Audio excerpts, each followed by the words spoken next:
So this week, Congress is focused on Syria. The president will be on the Hill Tuesday, arm-twisting members, and we should expect votes on a Syria resolution in the Senate later this week and then in the House next week. But what else is on the congressional docket that's now been pushed back to deal with Syria?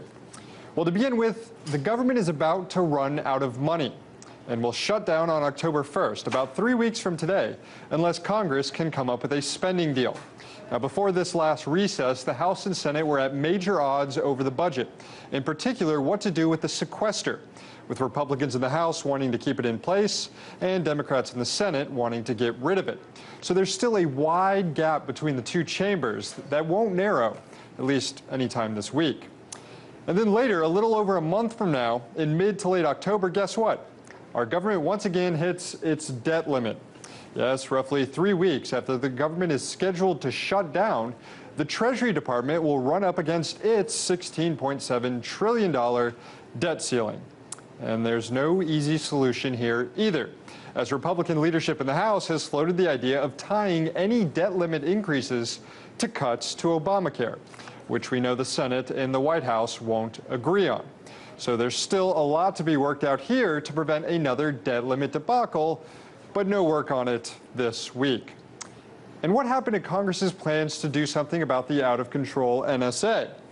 Well, while Congress was on recess, we were treated to a slew of brand new NSA revelations, including the fact that the NSA breaks its rules thousands of times a year, that it illegally gathers online data belonging to thousands of Americans, and that it's secretly working to degrade online encryption software.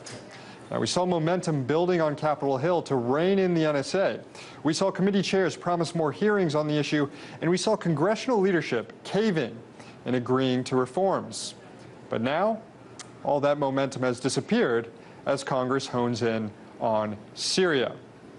Now, sure, if Syria wasn't going on, we can't assume that this Congress, which is the lowest rated Congress in history, would have gotten together to tackle some of these pressing issues. In fact, history tells us not to expect Congress to come together to fix anything until right at the deadline, until the government does shut down, or until the debt limit is reached. But still, the White House forced Congress to debate Syria this week, and at the same time refused to accept that whatever Congress comes up with is binding, meaning no matter what happens on Capitol Hill over the next few days, the president may go ahead and strike Syria anyway. So not only is this week's debate on Syria pushing other important issues on the agenda back, but members who think they may actually be able to prevent a war in Syria this week by voting no might have just been sent on a fool's errand by the White House. In Washington, Sam Sacks, RT.